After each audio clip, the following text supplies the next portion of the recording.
Subscribe करें और bell दबाएं ताकि कोई खबर रह न जाए।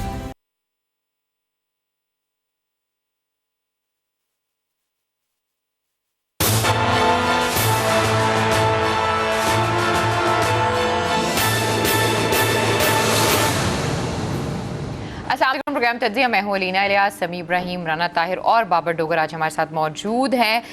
समी साहब की मुलाकात हुई है, इसके अलावा कुछ और सीनियर जो जर्नलिस्ट हैं उनकी मुलाकात हुई है वज़ीर आज़म इमरान खान साहब के साथ। उम्मीद है कि कुछ अच्छी खबर लेकर आए होंगे आज समी साहब। और इसके साथ साथ आज के इस प्रोग्राम में एक और चीज़ हम डिस्कस करेंगे, वो ये है कि कहा यह जा रहा है कि मियाँ मोहम्मद नवाज शरीफ साहब जो है उनकी तबीयत मज़ीद ख़राब हुई है बेहतर होने की बजाय। जी समी साहब, अच्छी खबर है? जी अलीना, अच्छी खबर थी कि प्राइम मिनिस्टर ने तकरीबन 2 घंटे बड़ा खुलकर आज जर्नलिस्टों से बातचीत की। सीनियर लोग थे उसमें, एंकर्स भी थे, और तमाम मामलात जिसमें कश्मीर का मामला, पाकिस्तान की दाखिली सूरत हाल, पाकिस्तान के बैरूनी जो चैलेंजेस हैं, फिर उसके बाद इक़्तिसादी सूरत हाल, ख़ास तौर पर गवर्नेंस के मामलात, ये जो डॉक्टर्स की स्ट्राइक है, हॉस्पिटल बंद हैं, वहाँ पर अद्वियात नहीं मिल रही, इस हवाले से बातचीत हुई। तो पूरा इस प्रोग्राम में मैं आज उनकी जो गुफ्तगू है वो मैं सारी आपके गोशगुजार करता रहूँगा, लेकिन क्योंकि बाबर डोगर भी हमारे साथ हैं, तो जो आज प्राइम मिनिस्टर की गुफ्तगू का जो हिस्सा था मोहतरम नवाज़ शरीफ साहब के हवाले से, अपोजिशन लीडर्स के हवाले से, धरने के हवाले से, मौलाना फजलुर रहमान की तहरीक के हवाले से, तो उससे शुरू करते हैं। आज मैंने ये सवाल किया प्राइम मिनिस्टर से कि माजी में आप हमेशा कहते रहे हैं कि मैं किसी को बाहर नहीं जाने दूंगा इलाज के लिए, और अब मियां नवाज शरीफ साहब की सूरत हाल जो है वो ख़राब है और उनका प्लेटलेट्स काउंट कम है और वो इस वक्त सर्विसेज हॉस्पिटल में है, और बार बार ये इतलात आ रही हैं कि उनकी हालत ठीक नहीं। तो अब इस सूरत हाल में क्या आपने अपना जो पहले का जो फ़ैसला था उसमें कोई तब्दीली की है या आप इसको कुछ सोचेंगे?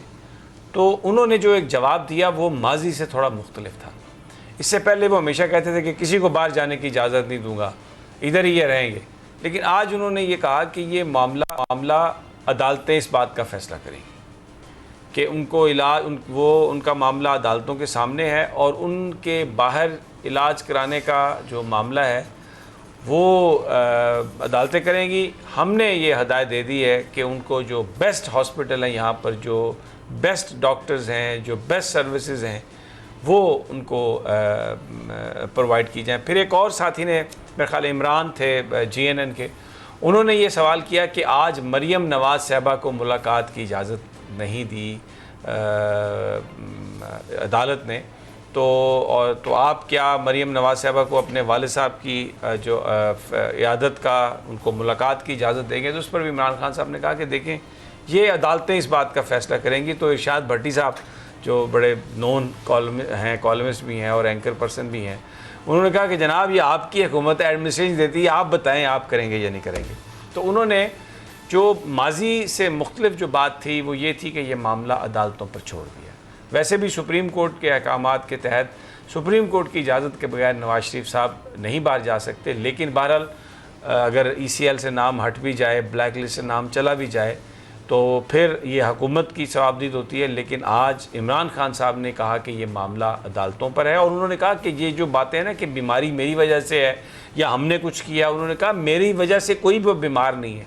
अल्लाह ताला को अब बीमार है तो उसको वो डॉक्टर्स और वो उसके रिस्पॉन्सिबल होंगे, जो कुछ भी होगा। ये मुझे क्यों ये कहते हैं कि मैं रिस्पॉन्सिबल हूँगा? हमने तो कुछ नहीं किया, वो अदालती अहकामात के तहत जेल में है और वहाँ पर अदालतों में ही उनका मामला है, डॉक्टर उनका इलाज करा रहे हैं, बेस्ट हमने उनको सहूलत दी है। तो ये कहना कि जी ये इमरान खान पर इसका आएगा, इल्ज़ाम आएगा, कुछ हो गया तो हम उसको करेंगे और इमरान खान को पूछेंगे। उन्होंने कहा भाई मुझसे क्यों पूछेंगे, मैं तो इस मामले में मेरा तो कोई ताल्लुक वास्ता नहीं है, अदालतें जाने, नवाज शरीफ साहब जाने। लेकिन एक बात उन्होंने कहा कि ये जो सारी कैंपेन है, ये जो मौलाना फजलुर रहमान और ये सब लोग जो मेरे ख़िलाफ़ हैं, कभी ये नामूस से रिसालत की बात करते हैं, कभी ये इस्लाम की बात करते हैं, कभी कोई इनमें इकॉनमी की बात करता है, ये सब के सब सिर्फ एक चीज़ सुनने के ख्वाहिशमंद हैं और वो है NRO। मैं अगर इनको दे दूँ, वो इनको छोड़ दूँ, हर तरह का मुकदमा इनसे वापस ले लूँ, तो ये जो सारी गालियाँ मुझे निकालते हैं, जो ये सारा कुछ मेरे ख़िलाफ़ करते हैं, ये सारे का सारा मामला ख़त्म हो जाएगा। लेकिन ये मामला वज़ीर आज़म साहब का ये कोई मूड नहीं है कि वो NRO वगैरह देंगे। उन्होंने जो मीडिया पर आज़ादियों की पाबंदियों की बात थी कि जी मौलाना फजलुर रहमान का इंटरव्यू नहीं आने देते, उनकी जो कवरेज है उस पर पाबंदी है, तो आगे जब ये एहतजाज होगा तो फिर हुकूमत पाबंदी लगाएगी। तो फिरदौस आशिक अवान साहब ने कहा ये पेमरा ने ये सब कुछ किया, तो बड़ा एक वहाँ पर कहका भी लगा। और क्योंकि फिरदौस साहबा कह रही थी कि पेमरा एक बहुत इंडिपेंडेंट इदारा है, तो वो सब एक भरपूर कहका, और मैंने प्राइम मिनिस्टर के चेहरे पर भी मुस्कुराहट देखी। लेकिन फिर प्राइम मिनिस्टर ने ये कहा, क्योंकि इस पर बड़ी लहदें हो रही थी, तो प्राइम मिनिस्टर ने कहा आप करें फजलुर रहमान का इंटरव्यू, आपने दिखाना है दिखाएं, मैं प्राइम मिनिस्टर ऑफ पाकिस्तान आपको हुकूमत की तरफ से इस बात की इजाज़त दे रहा हूँ। तो इसलिए अब आज के बाद ये जो कोई मामला अगर है भी है कहीं वो जैसे जियो ने कहा था कि हमें पेमरा ने हुक्म दे दिया ये ना करें वो ना करें, तो प्राइम मिनिस्टर इमरान खान ने आज इस कदगन को बिल्कुल दूर कर दिया। उन्होंने कहा कि जनाब मैं आपको इजाज़त दे रहा हूँ, करें आप मौलाना फजलुर रहमान का इंटरव्यू, दिखाएं आप मौलाना फजलुर रहमान को, हमें इससे कोई इशू नहीं है। बाकी बड़ी ज़बरदस्त बातें हैं, वो मैं आपको सारी आज आगे बताता रहूँगा। लेकिन पहले अगर अलीना बाबर डोगर साहब की तरफ चले जाएँ, क्योंकि प्राइम मिनिस्टर ने तो बाबर ये कहा है कि अगर उन्होंने बाहर जाना है इलाज के लिए तो ये मामला होगा अदालतों में। अब उनकी खबरें ये आ रही हैं कि प्लेटलेट काउंट्स जो है उनका वो फिर दोबारा गिर गया है, 29,000 से नीचे आ गया। और आपने मुझे बताया कि 1.5 महीने पहले 2 महीने पहले जो उनका ब्लड टेस्ट हुआ था उसमें 1,67,000 था उनका प्लेटलेट काउंट्स। तो क्या अब सूरत हाल है और क्या वहाँ पर है, क्या हो रहा है सर्विसेज हॉस्पिटल में? बिल्कुल समी साहब, आज से ठीक 2 महीने पहले यानी कि 23 अगस्त को लास्ट उनका जो हुआ था प्लेटलेट्स काउंट का टेस्ट जो हुआ था जेल में जब वो थे, तो उस वक़्त 23/8/2019 की जो रिपोर्ट है जेल खाना जात की, उसके मुताबिक उनका प्लेटलेट्स काउंट जो था वो 1,63,000 था, जो कि बिल्कुल नॉर्मल था। उसके बाद जो दूसरा टेस्ट किया गया, ये आज से 3 दिन पहले डॉक्टर अदनान जो थे उन्होंने एक प्राइवेट लैब और श्री मेडिकल कॉम्प्लेक्स से करवाया, और उसका जो रिज़ल्ट आया उसके मुताबिक 16,000 और 12,000 था। उसके बाद जो नैब ऑफिशियल थे उन्होंने अपने तौर पर भी उनके ब्लड के सैंपल्स लिए और उन्होंने भी उसकी टेस्ट करवाए, और उसका भी जो रिज़ल्ट आया था वो यही था, 12,000 के करीब उसका ब्लड ये जो प्लेटलेट्स अकाउंट जो था वो 12,000 के करीब था। तो इससे तो ये चीज़ क्लियर होती है कि सिर्फ ये शरीफ मेडिकल कॉम्प्लेक्स ये शरीफ ख़ानदान का नहीं, जो नैब ने अपना भी जो टेस्ट करवाया उसका भी ये रिजल्ट आया। उसके बाद उनको सर्विसेज हॉस्पिटल लेके गए, वहाँ पर उनका क्या सूरत हाल है बाबर? अब क्या आज अभी लेटेस्ट क्या सूरत हाल है? लेटेस्ट अभी इस वक्त कितना प्लेटलेट काउंट्स है उनका? समी साहब, आज सुबह जो था वो तकरीबन 27 से 28 हज़ार के करीब चला गया था। 4 किट्स उनको लग चुकी थी, लेकिन अभी जो इस टाइम दोबारा किया गया तो उसमें 7,000 उनका जो प्लेटलेट्स हैं वो अकाउंट जो है वो 7,000 के करीब आया है, यानी कि 28,000 से गिरकर वो फिर दोबारा 7,000 पर आ गया है। डॉक्टर खासे परेशान हैं, उनके जो प्लेटलेट्स अकाउंट जो प्लेटलेट्स हैं, ब्लड उनके प्लेटलेट्स नहीं बना रहा, वाइट सेल्स को नहीं बना रहा, तो वो बनते हैं और उसके बाद वो गिर जाते हैं। अब भी आप बात कर रहे थे, खान साहब ने कहा अगर कोर्ट्स उनको अलाउ करती हैं तो वो बाहर चले जाएंगे। मैंने आज पंजाब गवर्नमेंट के एक आला ऑफिशियल से मैंने बात की कि क्या मियाँ साहब की बाहर जाने के कोई चांसेस हैं, तो उन्होंने कहा जी फ़िलहाल ना तो किसी ने हमें अप्लाई किया है, ना ही कोई ऐसी प्रपोज़ल जो है वो अंडर कंसिडरेशन है, क्योंकि जो पहला इशू है वो ये है कि इनकी जो सेहत है, इनका जो ब्लड काउंट है उसको मेनटेन किया जाए। जब तक मेनटेन ही नहीं होगा वो बाहर जा ही नहीं सकते, क्योंकि जिस तरह से वो एकदम नीचे गिरता है, 3 घंटे में 28,000 से 7,000 पे आ गया, तो कौन रिस्क लेगा कि 7 घंटे की फ़्लाइट पर इनको यूके भेजा जाए या कहीं और भेजा जाए, और रास्ते में पता ही नहीं कि ब्लड काउंट कब कहाँ कैसे गिर जाए। तो जब तक ब्लड काउंट ही नहीं स्टेबल होगा किस तरह से बाहर भेजा जा सकता है। हालत उनकी तशवीशनाक है, अभी तक कोई डायग्नोसिस नहीं है कि इसकी वजह क्या है, नए प्लेटलेट्स क्यों नहीं बन रहे और ये एकदम क्यों नीचे गिर रहे हैं, इसकी अभी तक कोई तशखीस नहीं हुई। मेरी एक डॉक्टर से बात हुई, उन्होंने कहा जी उसकी एक वजह यह भी है कि हो सकता है इनका बोन मैरो सप्रेशन एक टेस्ट होता है वो करवाना पड़ेगा, और वो करवाने के लिए भी जब तक इनका प्लेटलेट्स अकाउंट स्टेबल नहीं हो जाता, जब तक किसी एक जगह पे जाके ठहर नहीं जाता, उस वक्त तक हम ये टेस्ट भी नहीं कर सकते। तो सूरत हाल तो खासी तशवीशनाक है और कोई इनकी सेहत इस तरह से स्टेबल नहीं है जिस तरह, और जब तक स्टेबल नहीं होगी उस वक्त तक कोई चांस नहीं ले सकती। अच्छा बाबर एक और सवाल है मेरा आपसे, इतनी सेहत ख़राब है, डॉक्टर परेशान है, तो मरियम नवाज़ को अगर 1 घंटे के लिए आज बाप के पास जाने की इजाज़त दे दी जाती तो इससे कौन सी क़यामत आ जानी थी? कौन सा इससे कोई ऐसा इसकी क्या वजह, क्यों नहीं इजाज़त दी गई? ये तो वो अदालत से उन्होंने कहा था कि हमें इजाज़त मिल जाए। समी साहब, होम डिपार्टमेंट के पास भी अथॉरिटी है, वो कैदियों को अलाउ कर देता है। आज की डेट में एक कैदी जो था कैंप जेल में, उसके वालिद की डेथ हो गई, तो 4 घंटे के लिए उसको अलाउ किया गया कि वो जाए, जनाजा पढ़े और वापस आ जाए। उसके साथ जो पुलिस थी वो साथ गई और उसको 4 घंटे दिए गए हैं।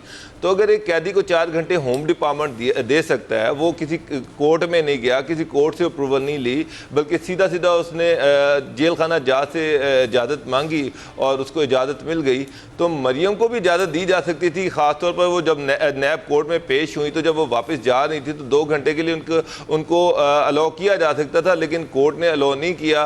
और ये वैसे होम डिपार्टमेंट भी कर सकता है, होम सेक्रेटरी के पास भी ये अथॉरिटी है, चीफ मिनिस्टर पंजाब के पास ये अथॉरिटी है। बस ब्यूरोक्रेसी अपने तौर पर तो इजाज़त नहीं दे सकती, अल्टीमेटली तो उन्होंने पॉलिटिकल बॉसेस से ही पूछना है। पंजाब के वो चीफ मिनिस्टर से पूछेंगे कि जनाब ये हमें आया है लेटर, तो इसकी क्या अप्रूवल दी जाए। तो उस पर बहरहाल आज गवर्नर जो हैं वो भी शहबाज शरीफ से रब्ता कर रहे हैं। तो अगर कोई ऐसी सिचुएशन बनती है, हो सकता है कि कल कोई इजाज़त दे दे, लेकिन इनको दे देनी चाहिए थी। ये पंजाब गवर्नमेंट का इस्तेकाक है, होम डिपार्टमेंट ये कर सकता है, होम डिपार्टमेंट लोगों को इजाज़त देता है, तो इस पर भी इजाज़त दे देनी चाहिए थी। लेकिन चूँकि एक पॉलिटिकल मामला है तो ब्यूरोक्रेसी जो है वो अपने तौर पर कोई डिसीजन मेकिंग नहीं कर रही। अल्टीमेटली ये डिसाइड करना है खान साहब ने या फिर पंजाब गवर्नमेंट ने। देखिए बाबर, बात यह है कि ये बिल्कुल ये पॉलिटिक्स नहीं है, वो बीमार हैं, नैब की कस्टडी से सर्विस हॉस्पिटल में उनको लाया गया है। तो अगर बेटी और वो नैब की अदालत से वापस जाते हुए होम डिपार्टमेंट को अगर वो इजाज़त दे देते 1 घंटे की, आधे घंटे की, 2 घंटे की, तो उससे कौन सी को क़यामत आ जानी थी? कौन सा नवाज शरीफ साहब ने कोई एक मुल्क में हुकूमत तब्दील कर वज़ीर आज़म ने भी फ़ोन किया उस्मान बुज़दार साहब को, इस हवाले से बात तो हुई होगी उनकी, मेरा ख्याल है। तो राना साहब ये तो एक बड़ा इनह्यूमन सी बात है, ये बीमारी में इजाज़त मुलाकात की, ये तो देखिए आप माजी की बातें बताएंगे, मुझे पता है मोहतरमा को नहीं मिलने दिया गया, जुल्फ़िकार अली भुट्टो को फांसी दी गई, सब कुछ हुआ, लेकिन ये तो अभी डेमोक्रेसी है ना भाईजान, डेमोक्रेसी है बिल्कुल। आप ना इंसानी हमदर्दी की बुनियाद पर उन्हें मुलाकात की इजाज़त देनी चाहिए। हुआ ये कि आज उन्होंने ये दरख्वास्त दी अदालत में, अदालत के जज ने कहा कि 25 यानी परसों मियां नवाज शरीफ साहब की पेशी है अदालत में। जज साहब को मेरा ख्याल है कि सूरत हाल का मियां साहब की सेहत के हवाले से उतना पता नहीं होगा। उन्होंने बजाय इसके जो अमूमन 14 दिन का जुडिशल रिमांड होता है, जज साहब ने मरियम नवाज़ का 14 दिन का जुडिशल रिमांड देने की बजाय उन्होंने कहा कि परसों मियां साहब की पेशी है अदालत में। तो फिर तो एक तरह से बाबर ये जो राना साहब बात कर रहे हैं, फिर तो उन्होंने एक तरह से मरियम नवाज को भी फैसिलिटेट करने की कोशिश की कि परसों आ जाएं मरियम साहबा तो अदालत में अपने वालिद साहब से मुलाकात कर लेंगी। ये भी एक एंगल है। समी साहब बिल्कुल इसी तरह से है, लेकिन जज साहब को मियां साहब की मेडिकल जो कंडीशन है, जो हेल्थ कंडीशन है, उसका पता नहीं है। मियां साहब इस टाइम इस सिचुएशन में नहीं है कि वो परसों कोर्ट में पेश हो सकें या उनको कोर्ट में लेके जाया जा सके। जिस तरह से उनका ब्लड काउंट गिर रहा है, मैं अभी आपको बता रहा हूँ कि 7000 फिर दोबारा से रह गया है। वो उनको दोबारा थैलियाँ लगाई गई हैं वाइट सेल्स की।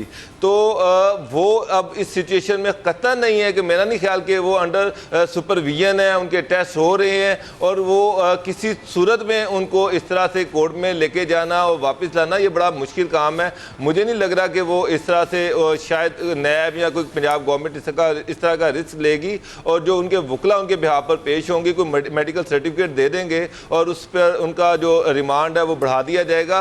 मियाँ साहब तो इस सिचुएशन में नहीं है कोई। मैंने देखा कि पंजाब सारी गवर्नमेंट मुलाकात हुई है और इमरान खान साहब ने कहा है कि इमरान खान साहब ने कहा है कि जो अदालतों में केसेस चल रहे हैं अदालतें ही फैसला करेंगी। ये जितने भी नवाज शरीफ साहब पे केसेस हैं या उनके अहले खाना पे केसेस हैं ये तो बहुत देर के चल रहे हैं।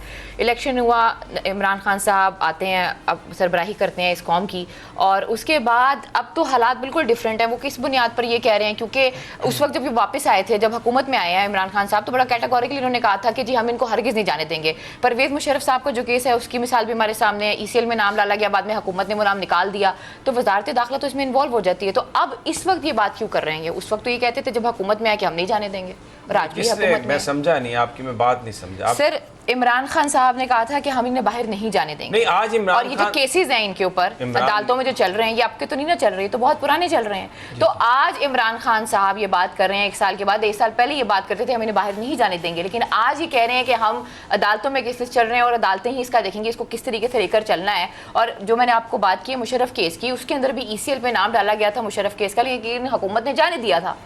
तो यही मैं आपसे बात कर रही हूं। नाम सुप्रीम कोर्ट ने निकाल दिया था, जाने नहीं दिया था। ECL से नाम सुप्रीम कोर्ट ने निकाल दिया था और उसके बाद ये इसको हुकूमत की सवाबदीद पर छोड़ दिया था। और तब नवाज शरीफ साहब की गवर्नमेंट थी, नून लीग की गवर्नमेंट थी, तो उन्होंने मुशर्रफ साहब को बाहर जाने दिया था। लेकिन आज जो प्राइम मिनिस्टर साहब ने बात की है वो माजी से थोड़ी सी मुख्तलिफ है कि उन्होंने ये नहीं कहा कि मैं नहीं जाने दूंगा। उन्होंने कहा कि ये अदालतों की सवाबदीद पर है, क्योंकि सुप्रीम कोर्ट ऑफ पाकिस्तान ने यह हुक्म ये दिया हुआ है कि अदालत की इजाज़त के बगैर नवाज शरीफ साहब बाहर नहीं जा सकते। ये भाईजान आप देखें, बात बिल्कुल सही कह रहे हैं। इस वक्त अलीना जो सूरत हाल है ना मियाँ मोहम्मद नवाज शरीफ की, इमरान खान के बतौर वजीर आज़म उनके इख्तियार में नहीं है कि वो नवाज शरीफ को बाहर जाने की इजाज़त दे सकें। अगर ये नाम हुकूमत ने ECL में डाला हुआ हो तो हुकूमत निकाल सकती है। ये सुप्रीम कोर्ट ने कहा कि इनका इलाज मुल्क के अंदर ही होगा, तो इसलिए इमरान खान उस बारे में कोई फैसला करने के मजाज नहीं। बाकी अदालत अगर हुक्म दे दे कि इन्हें बाहर भेजो, शहबाज शरीफ साहब नहीं गए थे बाहर, बिल्कुल गए थे, तो वो अदालत के हुक्म पे, लाहौर हाई कोर्ट के हुक्म पर उन्हें इजाज़त मिली थी ना। तो अगर अदालत किसी को इजाज़त, लेकिन समी साहब जो बाबर डोगर ने बात की ना मियाँ साहब की कंडीशन की, अभी गवर्नर पंजाब चौधरी सरवर साहब ने शहबाज शरीफ साहब से टेलीफोन पर गुफ्तगू की है और उन्होंने उस सारी उनकी सेहत के हवाले से बात है। मेरी जो इत्तला है वो ये है कि उनके अहले खाना को कल मियाँ नवाज शरीफ साहब से मुलाकात की इजाज़त भी दी जा रही है और मरीम नवाज साहबा को भी मियाँ नवाज शरीफ से हुकूमत पंजाब की तरफ से मिलने की इजाज़त मियाँ नवाज शरीफ साहब। ये तो बड़ी बड़ी खबर है कि अगर ये इंसानी हमदर्दी की बुनियाद अहले खाना तो मिल रहे हैं। जी बाबर, अहले खाना तो मिल रहे हैं। कल सारी फैमिली जो है, मरियम तो नहीं थी लेकिन बाकी कल सारी फैमिली जो है वो सारा दिन वहाँ पे वो हॉस्पिटल में रही है। और शहबाज शरीफ भी थे, उनमें मरियम की बेटी भी थी, दामाद भी थे। ऐन मुमकिन है कि कल मरियम नवाज साहब को भी इजाज़त मिल जाएगी। समी साहब वो सिर्फ इसलिए रुके थे कि अदालत का ये हुक्म था और अदालत ने समझा कि शायद मियाँ साहब पेश हों। अब जो सूरत हाल है वो पेश नहीं हो सकेंगे, तो हुकूमत मरियम नवाज साहबा ने इजाज़त मांगी भी नहीं हुकूमत से, होम सेक्रेटरी से या IG जेल खाना जात या सुप्रीटेंडेंट जेल से, उन्होंने नैब से, किसी से उन्होंने इजाज़त नहीं मांगी, सिर्फ कोर्ट में उन्होंने कहा। अच्छा बाबर, एक और बात ये बताइए, सेंटिमेंट क्या है लाहौर में, क्योंकि लाहौर गढ़ है मुस्लिम लीग नवाज का, सबसे ज़्यादा सीट्स उनके पास हैं, तो वहाँ पर वर्कर्स का क्या सेंटिमेंट है? जो इस वक्त नवाज शरीफ साहब की बीमारी की जो खबरें हैं, आम आदमी क्या सोच रहा है, नून लीग का सपोर्टर साथी क्या कह रहा है? देखिए समी साहब, नून लीग का वोटर परेशान तो है, लेकिन अगर आप ये कहें कि हॉस्पिटल के बाहर लोगों का रश लग गया, बेताशा दुनिया वहाँ पर चली गई। कल भी मैं सारा दिन हॉस्पिटल में रहा हूँ, आज भी मैं हॉस्पिटल में रहा हूँ, मुझे इस 50-100 से ज़्यादा बंदे किसी भी टाइम में नज़र नहीं आए। इवन आप यहाँ से अंदाज़ा लगा लें कि लाहौर में PMLN की 27 सूबाई और 11 कौमी असम्बली की सीटें हैं। यहाँ से लोकल जो MPs और MNA थे वो भी नहीं आए। कल भी हम मीडिया वाले ये सारी आपस में बातें करते रहे कि यार अगर लाहौर का एक MP अपने साथ 10-10 बंदे भी ले आता तो शायद यहाँ पर 500-600 बंदा इकट्ठा हो जाता। यकीन जाने किसी एक टाइम पर भी यहाँ पर 100 से ज़्यादा बंदे इकट्ठे नहीं हुए। मियाँ साहब कल सुबह से कल परसों रात से यहाँ पर हैं, उनकी सेहत इंतहाई तशवीशनाक है, लेकिन लोग यहाँ पर हॉस्पिटल में इकट्ठे नहीं हो रहे। जो सर्विसेज हॉस्पिटल है सिम्स जो है लाहौर के हार्ट में है, सेंटर में है, यानी कि लोग अगर पैदल भी आ जाए तो वो आ सकते हैं। लेकिन मुझे हैरानगी है कि लाहौर से लोग हॉस्पिटल में किसी भी टाइम पर 150 वो जो बहुत डाई हार्ड वर्कर्स होते हैं या उनमें कुछ जो फैमिली के साथ लोग अटैच हैं वो है, अदरवाइज आम लाहौर का वोटर, आम लाहौर का सपोर्टर, 1 करोड़ की आबादी का शहर है जहाँ पर PMLN की ओवरवेलमिंग मेजोरिटी है। PMLN को का फोर्ट कहा जाता है। नवाज शरीफ इंतहाई उनकी हालत जो है वो तशवीशनाक है, लेकिन इसके बावजूद वोटर वहाँ पर नहीं आ रहे, लोग सपोर्टर्स वहाँ पर नहीं आ रहे। सिर्फ 40, 50, 100 लोग तो कोई मायने नहीं देता। 1 करोड़ की आबादी का शहर है, इतना बड़ा शहर है। ठीक है, बाबर हमारे साथ ही रहिए। अच्छा राना साहब, अब थोड़ा सा साथ साथ हम जो पॉलिटिकल सिचुएशन पर जो तबसरा किया प्राइम मिनिस्टर ने उस पर भी बात कर लेते हैं मजीद। जी वो बताएं ना क्या कहते हैं। प्राइम मिनिस्टर ने ये कहा कि ये जो धरना है, उन्होंने कहा पाकिस्तानी मीडिया की एक बड़ी अहमियत है, और वो अहमियत ये है कि जो कश्मीर के लोग हैं वो पाकिस्तानी मीडिया को देखते हैं और हमें जो उनका सेंटीमेंट है उसको बरकरार रखना है।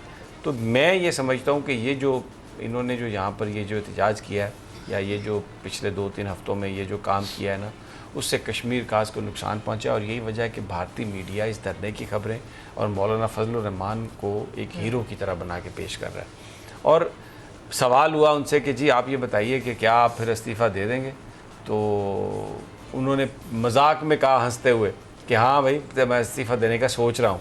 पे कहका लगा वहाँ पर। फिर साथ ही उन्होंने कहा इसको लिख ना देना, ये ना कह देना ये मैं आपके साथ मजाक कर रहा हूँ, ये बात मैं हमें एक हंसी मजाक में मैंने की है।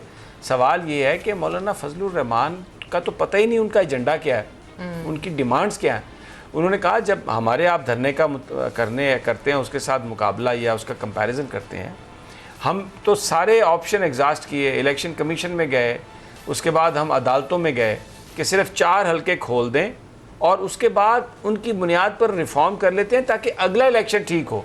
हम तो ये कह ही नहीं रहे थे कि आप इस्तीफ़ा दें और आप जाएं। जब सुप्रीम कोर्ट ने भी हमारी पिटीशन को बाहर फेंक दिया तो फिर उसके बाद हम लोग गए धरने पे, क्योंकि वो हुकूमत वो नहीं कर रही थी। तो इन्होंने तो कोई डिमांड ही नहीं बताई, हमें पता ही नहीं है ये चाहते क्या हैं।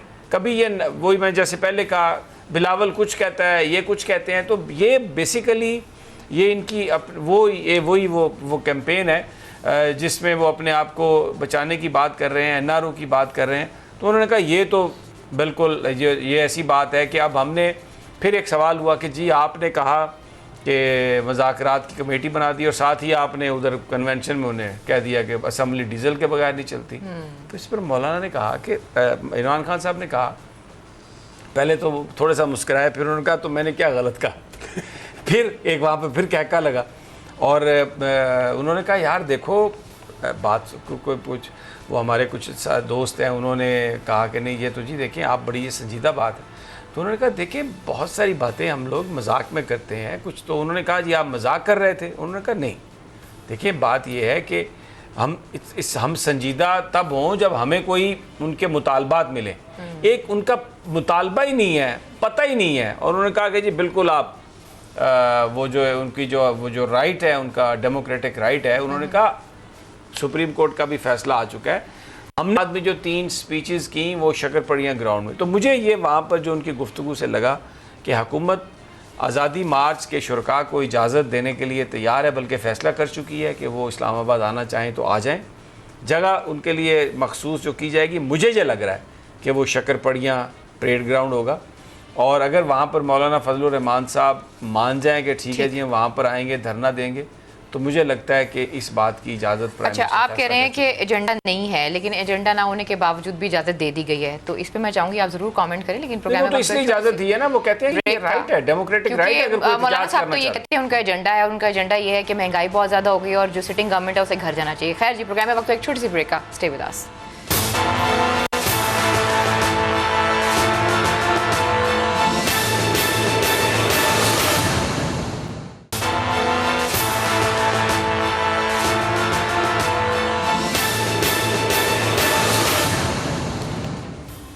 वेलकम बैक नाज़रीन, फिर आपको खुशामदीद कहते हैं। अच्छा समी साहब, जो लोग हस्पताल नहीं पहुंचे, सुना ये है वो सारे MNAs और MPs जो हैं वो शहबाज शरीफ साहब के पास मौजूद थे और शहबाज शरीफ साहब बड़ा खिताब खतूब भी कर रहे थे। ठीक है, वो वहाँ पर होंगे। बाबर डोगर ने जो बात कही वो सही है, खिताब भी है, बाकी दूसरी एक्टिविटी भी है, लेकिन अगर वो आ जाते वहाँ पे इस मौके पर अपने लीडर के लिए कुछ लोगों को ले आते, वहाँ पर कोई देगे वेगे, कोई खैर खैरात होती, दुआएं मांगी जाती, पॉलिटिकल एक्टिविटी भी हो जाती और एक कुछ पुरसा भी हो जाता। तो तसलसल से तो खिताब नहीं किए जा रहे, अभी तक खिताब जारी तो नहीं है उनका। हाँ बिल्कुल, वो आप सही कह रहे हैं, उस वक्त के लिए थी ना मीटिंग। हाँ उस वक्त के लिए मीटिंग थी। अच्छा जी, अब प्राइम मिनिस्टर साहब ने एक दो बातें और भी कही। एक तो उन्होंने ये कहा कि ये जो अभी भी इस बात का खदशा है कि भारत पुलवामा तर्ज का कोई अगर वाक़या हो तो उसको एक्सप्लॉइट कर सकता है, और पहले जो सूरत हाल थी उससे हम अब बेहतर हैं, और ख़ास तौर पर जो अमेरिकी कांग्रेस की जो वो साउथ एशिया कमेटी है उसमें जिस अंदाज़ में स्टेट डिपार्टमेंट को ग्रिल किया गया है कश्मीर के मसले पर और सवाल उठाए हैं, ये बड़ा एक यूनिक मौका है, पहला मौका है। उन्होंने बताया प्राइम मिनिस्टर ने कि कोई बंदा जिस वक्त ये कश्मीर का हुआ वाक़या 5 अगस्त को, तो उन्होंने कहा मैंने बहुत सरबराहान ममलिकत से बात की, तो कोई बंदा भी कश्मीर के मामले को ना समझ रहा था ना इस पर बात करने के लिए तैयार था। उन्होंने कहा प्रेसिडेंट ट्रंप के साथ उन्होंने कहा कि उनको पता ही नहीं था कि ये क्या है। उन्होंने कहा कि शायद प्रेसिडेंट ट्रंप को ये था कि शायद ये कोई हिंदू और मुसलमानों की हुकूमत का कोई मामला है। फिर मैंने उनको समझाई ये बात, 2-3 नशिस्तों में ये बात समझाई, उनकी फिर समझ में बात आई, और मोदी ने फिर टेक्सास में बहुत कुछ किया, लेकिन इसके बावजूद ट्रंप जो हैं उन्होंने वो हमारे साथ वो जो भी उन्होंने सारी कौम के सामने जिस तरह उन्होंने बात की, तो उन्होंने कहा कि आप मगरबी ममालिक को तो छोड़े, इवन जो इस्लामी ममालिक हैं उनके सरबराहान भी हमारे साथ खड़ा होने के लिए तैयार नहीं थे, क्योंकि भारत एक बहुत बड़ी मंडी है और लोगों के उनके साथ मुआहदे हैं। लेकिन बहुत सारे मुल्कों ने हमारा साथ दिया, ख़ास तौर पर सऊदी अरब ने और चाइना ने। उन्होंने कहा 10 अरब डॉलर के तो सिर्फ हमने कर्ज़ों की किस्त वापस करनी थी, वो ना होती तो बड़ा मामला ख़राब हो जाना था। फिर उन्होंने जो अपनी सफारतकारी उनकी है सऊदी अरब और ईरान के दरमियान, उसका भी जिक्र किया। प्राइम मिनिस्टर ने कहा कि ये हमारे लिए एक नाइटमेयर होगा अगर सऊदी अरब और की जंग हो जाए, और उन्होंने कहा कि हमने ये कोशिश की है और मेरी ये कोशिश है कि सऊदी अरब और ईरान के वज़राए ख़ारजा का मैं इजलास करवाऊँ और वो इजलास पाकिस्तान में हो, क्योंकि ये टेंशन हमारे तो बिल्कुल मफाद में नहीं है। उसकी वजह है अगर ईरान और सऊदी अरब की जंग होती है तो सऊदी अरब ये उसकी एक्सपेक्टेशंस होंगी कि पाकिस्तान सऊदी अरब की मदद करे। अब ईरान हमारा हमसाया है और उनके साथ भी हमारी एक डिप्लोमेटिक वो चीज़ें हैं, तो हमारे लिए ये एक बहुत मुश्किल मसला होगा। लेकिन एक मुल्क ये चाहता है, एक तीसरा मुल्क है जो ये चाहता है कि ईरान और सऊदी अरब के दरमियान लड़ाई हो, लेकिन हमारी ये कोशिश है कि ये इस तरीके से ना हो। फिर उन्होंने कहा कि 2 ममालिक ने तो बिल्कुल टर्की ने बड़ा खुलकर साथ दिया पाकिस्तान का, मलेशिया ने भी बड़ा खुल के साथ दिया। आप देखें मलेशिया जो है वो पाम ऑयल वो सबसे बड़ा उसका जो ख़रीदार है वो इंडिया है, और वहाँ पर नरेंद्र मोदी की हुकूमत ने जो अपने उनके जो ख़रीदार हैं पूरे बिजनेसमैन, उनसे कहा है कि आप मलेशिया से पाम ऑयल ना ख़रीदें। तकरीबन 7 बिलियन 6 से 10 बिलियन डॉलर के दरमियान की वो उनकी ट्रेड है। और ये उन्होंने कहा बिजनेसमैन ने महातीर मोहम्मद से कि जो आपने यूनाइटेड नेशन में जो कश्मीर के हवाले से जो रिमार्क्स दिए हैं ना, आप उन रिमार्क्स को वापस लें। महातीर मोहम्मद ने मुकम्मल इनकार कर दिया मलेशिया के वज़ीर-ए-आज़म। तो उन्होंने कहा भाई बिल्कुल हम तिजारत अपनी जगह पे है, लेकिन जो कश्मीर के मामले पर हमने बात की है उससे हम रिट्रीट नहीं करेंगे। इक्तिसादी सूरत हाल के बारे में राना साहब बड़ी खुलकर बात हुई, वहाँ पर जो हुकूमत की इक्तिसादी पॉलिसीज़ हैं, लोगों के जो मसाइल हैं सारे। तो प्राइम मिनिस्टर ने, मैं आसान लफ्ज़ों में बताता हूँ, उन्होंने कहा कि हमारे 2 चैलेंजेस हैं। एक तो इस इकॉनमी को हम पहले स्टेबल करें और फिर इसके साथ इसकी ग्रोथ हो। अब जब आप स्टेबलाइजेशन की तरफ जाते हैं तो वो सस्टेन नहीं करती अगर आप ग्रोथ ना करें, लेकिन उसको ग्रोथ की तरफ जाने के लिए पहले आपको स्टेबल करना होगा। तो हम वो कोशिशें कर रहे हैं, और मैं ये मीडिया से ये तवक्को करता हूँ कि वो इस वक्त पाकिस्तान की मदद करेंगे। उन्होंने कहा कि ये सारी की सारा जो मीडिया है, जो अपोजिशन है, अक्सरियत उनकी, वो उन्होंने पहले दिन से मैंने इक़्तिदार संभाला तो हमारे ख़िलाफ़ एक कैंपेन शुरू कर दी गई। तो मैं ये नहीं कहता कि आप इस गवर्नमेंट को बढ़ा चढ़ा के बयान करें, लेकिन कम अज़ कम जो सच है, एक चीज़ आपका रोल वो होना चाहिए जिस पे बड़ा मीडिया लोगों ने बड़ा उस पर एंकर्स ने कहा कि जनाब ये मिलते ही नहीं है। वो नदीम बाबर साहब के बारे में आमिर मतीन साहब थे, मालिक साहब थे, उन्होंने बड़ा बात की, तो जिस पर 2-4 दफ़ा बड़े फ़िक्रे भी हुए। इरशाद भट्टी साहब बहुत बात कर रहे थे, तो प्राइम मिनिस्टर ने कहा कि भट्टी साहब आपको ना मैं पंजाब का वज़ीर आला बना दूँ। फिर इस पर कहका पड़ा इस पर, और फिर वो जो हमारे मोहम्मद मालिक साहब थे उनसे कहा इमरान खान साहब ने कि यार मालिक बात सुनो, मेरे पास वज़ीर ख़जाना की पोस्ट जो है ना, मुझे लगता है वो उस पर मैं तुम्हें लगा दूँ। तो वो बड़ी बात है। अच्छा, इसमें नसीम ज़हरा साहब वो थोड़ा सा उन्होंने जब इकॉनमी पे बात करने की कोशिश की ना, तो प्राइम मिनिस्टर ने मुस्कुराते हुए एक बड़े, यानी इट वॉज ए जोक, उन्होंने कहा कि यार नसीम आपको तो बिल्कुल इकॉनमी का पता ही नहीं है, आप सिर्फ मालिक की हाँ में हाँ मिलाने के लिए आप ये सब बातें कर रही हैं, इसलिए आप तो रहने दें। बड़े ही बस प्राइम मिनिस्टर बड़े खुशगवार मूड में थे, और उन्होंने कहा आज मैं, आप मेरे से करें जो बातें आपने करनी है। और फिर एक और बात हुई, जब ये कहा बहुत सारे सहाफ़ियों ने कि जनाब ये मिलते ही नहीं। आमिर मतीन ने भी कहा कि जनाब ये ना वो उमर अयूब साहब मिलते हैं, ना ये नदीम बाबर साहब मिलते हैं। तो नदीम अफजल चंद जो वज़ीर आज़म के तर्जुमान है, उनको प्राइम मिनिस्टर ने कहा कि ये आपका स्पोक्स, ये आपका पॉइंट मैन है, ये मैं बना रहा हूँ इसको, कि आप इसे कॉल करें, जिस वज़ीर को भी आपने इंटरव्यू में बुलाना है प्रोग्राम में, मैं मेक श्योर करूँगा कि आपको ये सब मिले। फिर उन्होंने ये भी कहा कि अभी हफीज़ शेख साहब यहाँ पे नहीं है, गवर्नर स्टेट बैंक यहाँ पे नहीं है, क्योंकि बहुत सारे सवाल उनके मुतालिक थे। उन्होंने कहा जब वो वापस आते हैं तो मैं ये एक करूँगा एक और मीटिंग। मैं चाहता हूँ कि हम बिल्कुल ओपन है। आज देखो जो अच्छी बात थी प्राइम मिनिस्टर की, उन्होंने कहा जी मैं बिल्कुल ओपन ट्रांसपेरेंट, आप आएँ, आप हमसे बात करें, लेकिन मैं ये चाहता हूँ कि आप पाकिस्तान की मदद करें।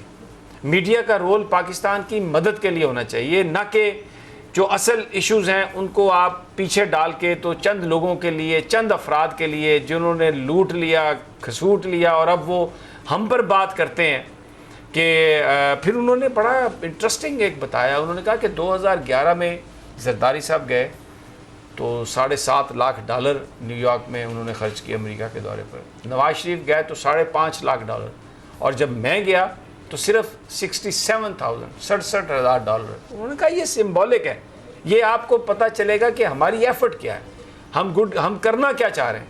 फिर उन्होंने एक और हवाला दिया जिसमें नवाज शरीफ साहब का जो था $9 लाख, जरदारी साहब के फिर 10-11 लाख, और अभी जो ये यूनाइटेड नेशन में रह के आए हैं प्राइम मिनिस्टर, तो उन्होंने कहा कि टोटल $1.5 लाख मैंने खर्च किया। उन्होंने कहा कि ये जिस पीएम ऑफिस में आप बैठे हैं, मैंने 30 करोड़ पे इसका खर्चा कम किया, और प्राइम मिनिस्टर हाउस के जो मुलाजमीन हैं उनको मैंने फारिग इसलिए नहीं किया कि जो बाहर से डेलीगेट्स आते हैं वहाँ उनके साथ हम मीटिंग्स करते हैं। तो ये उन्होंने कहा ये सिंबॉलिक चीज़ें हैं, लेकिन ये आपको बताती हैं कि हमारी इंटेंशन क्या है। हम काम करना चाह रहे हैं, पाकिस्तान के लिए काम कर रहे हैं, तो हमें हमारी जो गलतियाँ कोताहियाँ उसकी आप निशानदेही ज़रूर करें, लेकिन ये ज़रूर देखें कि पाकिस्तान को इस वक्त ज़रूरत किस बात की है। और बहुत आज उन्होंने कोई ऐसा इशू नहीं था जिस पर वो बात उन्होंने ना की। डॉक्टर्स की स्ट्राइक पर उन्होंने बात की। बाबर साहब आज उन्होंने एक बात कही है, मुझे आपसे कमेंट चाहिए इसका। उन्होंने ये कहा कि ये जो डॉक्टर्स की स्ट्राइक है बुनियादी तौर पर ये इसके पीछे जो प्राइवेट हॉस्पिटल्स हैं वो हैं, क्या ये बात दुरुस्त है? समी साहब, किसी हद तक ये बात दुरुस्त भी है कि प्राइवेट हॉस्पिटल जो है, क्योंकि जिस तरह से ये बोर्ड ऑफ गवर्नर्स बना रहे हैं और उनको इंडिपेंडेंट कर रहे हैं, और वहाँ पर कहा है कि आप बेहतरीन डॉक्टर जो हैं उनको भर्ती करें, बेहतरीन जिस तरह से प्राइवेट हॉस्पिटल का म्यार है उसी म्यार पर लेके आएँ। गवर्नमेंट हॉस्पिटल जो है जो जो जो जो जो और उनका प्राइवेट हॉस्पिटल का जो डिफरेंस है उसको ख़त्म किया जाए। तो अगर गवर्नमेंट हॉस्पिटल्स की क्वालिटी बढ़ जाती है, उनकी बेहतर हो जाता है, इम्प्रूवमेंट आ जाती है, तो प्राइवेट हॉस्पिटल को अल्टीमेटली थ्रेट आएगी। इशू सिर्फ इतना है कि एक आम पेशेंट जो है, जो आम बंदा है जिसके पास हेल्थ कार्ड नहीं है, क्या वो इतना महंगा इलाज वो किस तरह से अफोर्ड करेगा? अब ये इस पे गवर्नमेंट ने कुछ ना कुछ इसको एड्रेस करना है।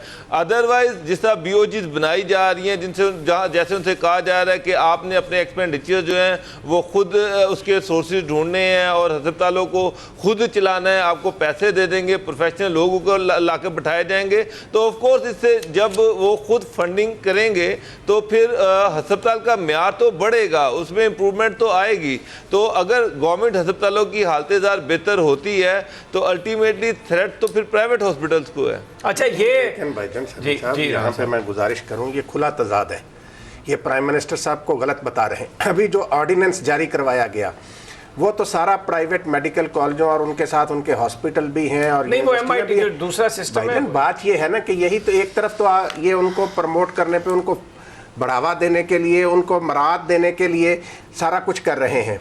ये जो डॉक्टर यास्मीन राशिद साहिबा और उनके ये जो मिर्जा साहब हैं वफाक में, ये प्राइम मिनिस्टर साहब को सही सूरत हाल समी साहब नहीं बता रहे हैं। साहब, ये जो ये देखिए, मेरी बात सुने, इसमें जो मेंबर्स हैं उनके बारे में बताएं ना, डॉक्टर साहब के मेंबर कौन कौन होंगे, कहा जा रहा है पॉलिटिशियंस होंगे बहुत से, वो भी बताएं। और यहाँ पे डॉक्टर्स इसलिए बिल बिला रहे हैं, वो कह रहे हैं 50 रुपए की पर्ची के लिए पेशेंट के पास पैसे नहीं होते हैं, बेसिक जो टेस्ट कराना होता है वो 1000 से 1200 रुपए का होता है। जब लोगों के पास पैसे नहीं होंगे तो ये किस तरीके से आज एक राणा साहब मैं एक और बात बताता चलूं, पिछले दिनों वो बड़ा एक बाबर वो इशू हुआ था कि बिजनेसमैन की जो मुलाकात है प्राइम मिनिस्टर से और फिर आर्मी चीफ से एक ये तासुर आया था कि बस आर्मी सब कुछ कर रही है।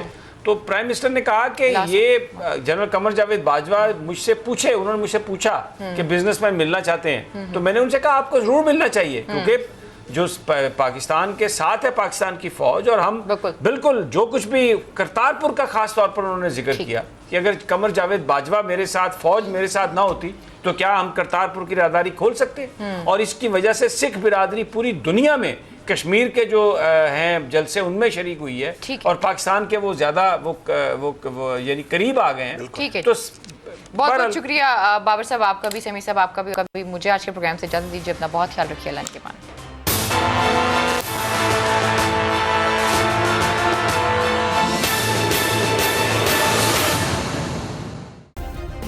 सब्सक्राइब करें और बेल दबाएं ताकि कोई खबर रह न जाए।